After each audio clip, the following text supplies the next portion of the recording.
Аав ээжийн хичээл. Хүүхэд нь хөгжлийн бэрхшээлтэйг мэдсэн аав ээжийн сэтгэл нь түгшиж айд сандрах нь хэвийн үзэгдэл гэж би хэлнэ. Яагад гэвэл хүүхдийнхээ чадварыг дэмжүүл ямар их боломж байдгийг тэд энэ үедээ мэддэггүй юм. Намайг профессор Морин Сенвоген гэдэг хөгжлийн бэрхшээлтэй хүүхэдтэй аав ээжүүдэд зориулсан миний хичээл эхэлж байна.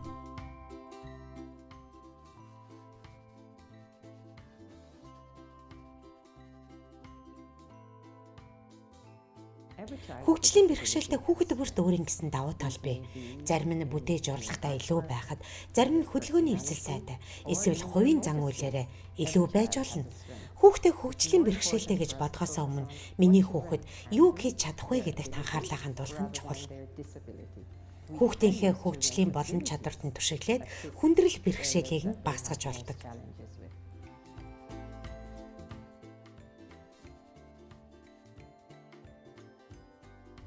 Хөгжлийн бэрхшээлтэй хүүхдүүдийн зарим нь аав ээжтэйгээ ярих боломжтой байдаг бол зарим нь ярьж чадахгүй.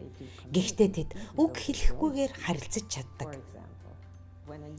Жишээлбэл нялх хүүхдүүд инех, уйлах зэрэг сэтгэл хөдлөлөөрөө томчуудад дуртай дургүй зүйлээ ойлгуулдаг.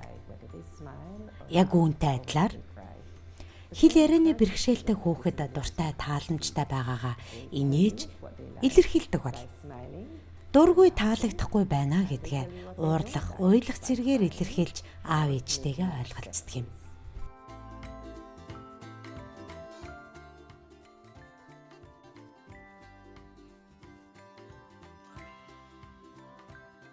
Дуу аваа хүмүүсийн харилцаа инээмсэглэлгээд эргэн тойронд нь өрнөдөх бүх зүйлс хүүхдийн хөгжлийг дэмжиж байдаг.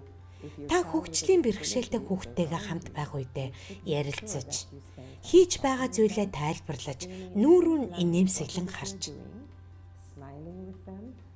орчин тойрныг нь таниулж, дуу чимээ гаргаж байх хэрэгтэй. Гэрийн ажлаа хийж байхдаа ч хүүхдтэйгээ хамт гэдгээ мэдрүүлж, юу хийж байгаагаа түүнд тайлбарлаж ярилцаарай. Жишээлбэл би аяг тав гугааж байна. Одоо аягаа усанд хийлээ гихчлэн үйлдэл бүрээ тайлбарлаарай. Энгийн тайлбарлах ийм үйлдэлүүд хүүхдийн хөгжлийг дэмжиж байдаг. Хүүхдийнхээ хөгжлийг дэмжих өөр нэг арга бол хамт тоглох. Та өөрийн хийсэн тоглоомоор хүүхдтэйгээ тоглож болно. Хумцар савн жижиг чулуу хийгээд эсвэл өнгийн тууз гарт нь атгуулж болно. Гарын доорх зүйлсээ ашиглаарай.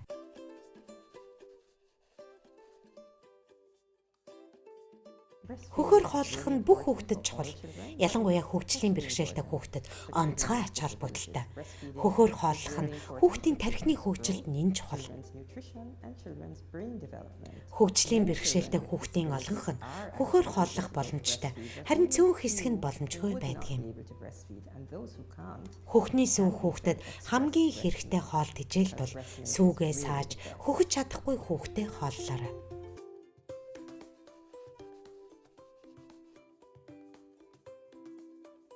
Хөгжлийн бэрхшээлтэй эсхээс үл хамаарч хүүхдийн эрт үеийн хөгжлийг дэмжснээр тархины хөгжилд нэн тустай.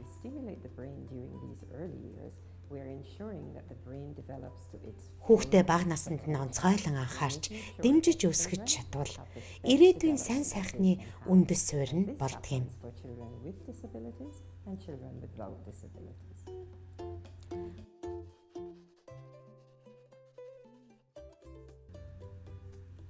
Хөгжлийн бэрхшээлтэй хүүхэд бусад хүүхдийн адил тоглох, хөгжилдөх дуртай. Ном унших, зураг үзүүлэх, ингэртээ тэрвэрж эрхлүүлэхэд тэд маш дуртай. Үүний хариуд тэд инээж баярладаг. Хэрвээ тоглоом таалагдахгүй бол инээхэ болно. Энэ үед та өөр зүйлийг сэдэх хэрэгтэй болно. Таал хүүхдээ хамгийн сайн мэдэх учраас таалагдах тоглоомыг нь таал олж чадна.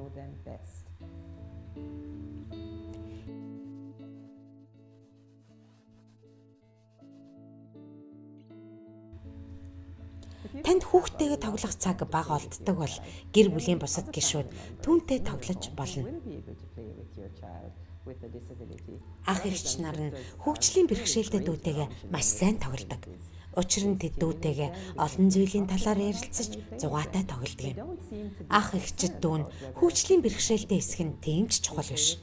Тэд зүгээр л бусдын адил дүүтэйгээ тоглодог.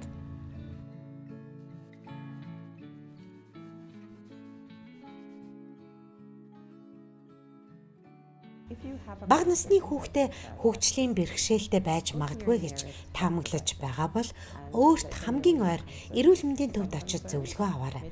Таны санааг зовоож буй зүйл үндэслэлгүй байж болно. Эсвэл хүүхдтэй хөгжлийн бэрхшээлтэй гэж онцлогдож болох юм.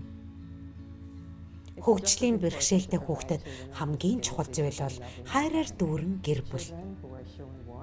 Хайр халамжид умбаж өссөн хүүхэд бусдыг хайрладаг хүн болж өсөж торнино. Хайрлуулж өссөн хөгжлийн бэрхшээлтэй хүүхэд насанд хүрсэн үедээ хөгжлийн бэрхшээлтэй хитэж бусдын хайрыг татсан гайхамшигтай нэгэн болно.